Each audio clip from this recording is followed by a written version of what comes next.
Okay, I want you to imagine something. You're going back to a place you called home for almost a decade. But instead of a warm welcome, you're met with this absolute wall of hostility. Well, for one football player, a huge derby match became more than just a game. It was this incredible test of character, fought right in front of 36,000 people who wanted him to fail. This is that story. Now those words, that's not just a coach bigging up his player.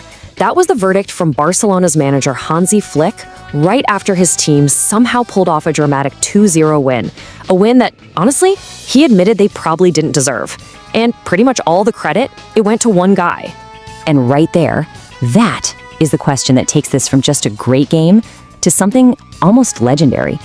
Because, you see, he wasn't up against just any old team. He was playing against his own past, against the very fans who used to sing his name from the stands. So, the setting for this whole drama was the Catalan Derby. I mean, this is a massive rivalry, a real battle for the city.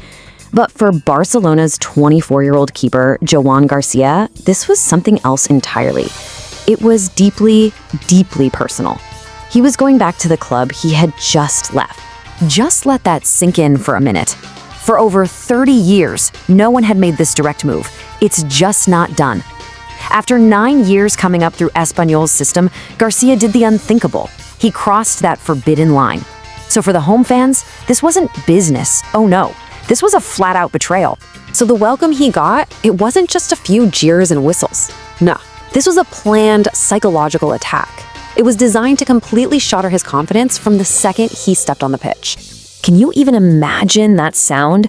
Just this deafening, piercing whistle every single time the ball got near him. There was no break, no moment to breathe, just constant non-stop pressure. And the chants, they were nasty. They were personal. The word rat just echoed around the entire stadium, a label for a traitor, coming from the very same people who watched him grow up as a player. And then they did this. They literally showered the field with fake money, all with his face printed on it. The message couldn't have been any clearer. You're a mercenary, you left us for the cash and nothing else. So how do you respond to all that? Do you let it get to you? Do you crumble and make a mistake? Or do you take all that hate, all that noise, and use it as fuel to play the game of your life? Well, Joan Garcia chose door number 2. He didn't say a word, he just answered with his hands. It's incredible, really. He didn't just survive the pressure, it felt like he thrived on it. He made 6 massive saves, the most he's made in any game all season. In the most hostile place he could possibly be, he was at his absolute peak. Yeah, he made more saves than the keeper at the other end.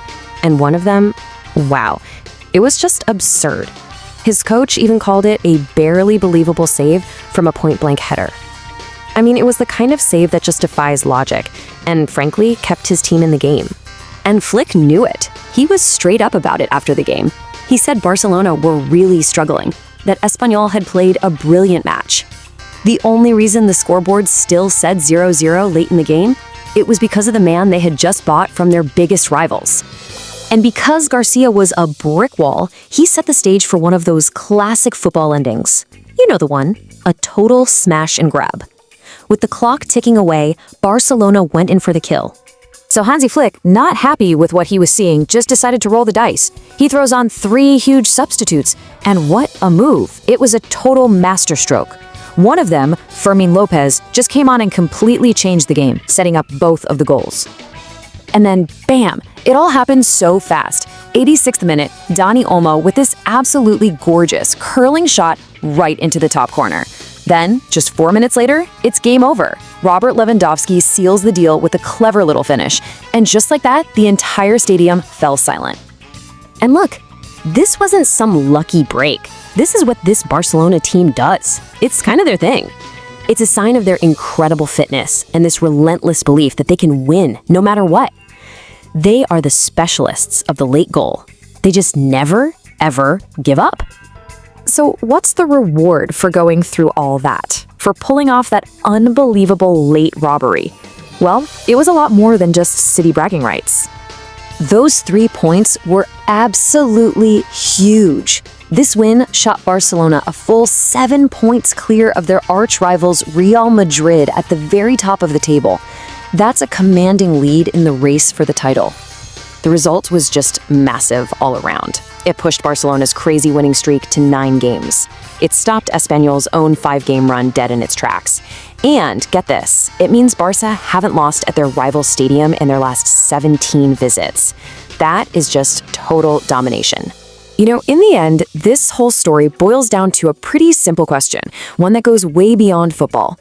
When the whole world seems to be against you, screaming for you to fail, how do you respond? Well, for Joan Garcia, the answer was clear. It was written in 6 incredible saves, a clean sheet, and 3 priceless points. He walked into a storm of hate and turned it into his finest hour,